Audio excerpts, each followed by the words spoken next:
മാമ്പഴമ്പത്തിന്റെ ഈ അധ്യായത്തിൽ യുഗ്മം എന്ന വിഷയത്തിൽ കവിത ചൊല്ലാനെത്തുന്നു ശാംഭവി അനന്തലക്ഷ്മി.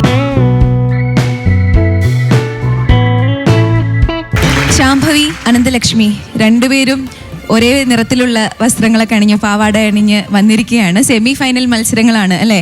അതിൻ്റെ ഒരു പരിഭ്രമമൊക്കെ ഉണ്ടോ? മത്സരം മുറുകുകയാണ്. ഇന്ന് ഏത് കവിതയാണ് നിങ്ങൾ ചൊല്ലുന്നത്?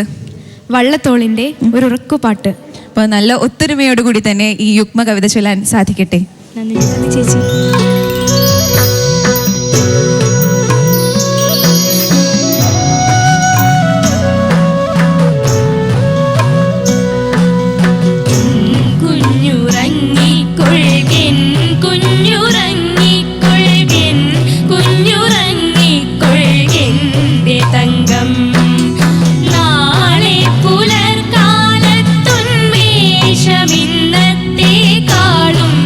ഇണങ്ങിയുണർന്നിടുക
അനന്തലക്ഷ്മി, ശാംഭവി, ചേച്ചി. വള്ളത്തോളിന്റെ ഉറക്കുപാട്ട് ചൊല്ലി ആസ്വാദകരുടെ മനസ്സിലെ മാതൃവാത്സല്യത്തെ നിങ്ങൾ ഉണർത്തിയിരിക്കുകയാണെന്ന് തോന്നുന്നു അല്ലെ. ഇത് കേട്ടപ്പോൾ എനിക്ക് എൻ്റെ മോളെ ഓർമ്മ വന്നു.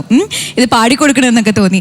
എന്തായാലും നീലാംബരിയുടെ ആ സൗന്ദര്യത്തിൽ നിങ്ങൾ ഈ കവിത, അതും രണ്ടുപേരും ആദ്യമായിട്ടായിരിക്കും എനിക്ക് തോന്നുന്നു ഈ കവിത ഒരു യുഗ്മ കവിതയായി അവതരിപ്പിക്കുന്നത്.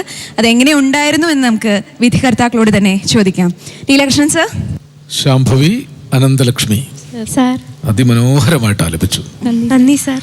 വള്ളത്തോൾ നാരായണമേനോൻ ജീവിച്ചിരിപ്പുണ്ടായിരുന്നെങ്കിൽ അദ്ദേഹം അത്ഭുതാതിരേകം കൊണ്ട് മതിമറന്നു പോകും. കാരണം എൻ്റെ ഈ ഒരു കവിത മറ്റൊരു തലമുറയിലെ കുട്ടികൾ ഈ വിധത്തിൽ ഉൾക്കൊള്ളുമെന്ന് അദ്ദേഹം ഒരിക്കലും വിചാരിച്ചിട്ടുണ്ടാവില്ല. ഇത് ഏത് കുട്ടിയും ഉറങ്ങിപ്പോകുന്ന ഒരു കവിതയാണ്. അതിമനോഹരമായിട്ട് ചൊല്ലി. എനിക്ക് രണ്ടാമത്തെ ഘട്ടം സംഗീതാത്മകമായിട്ട് മനോഹരമായി. പക്ഷെ അതൊരു ഉറക്കുപാട്ടിൻ്റെ സമ്പ്രദായം മാറി.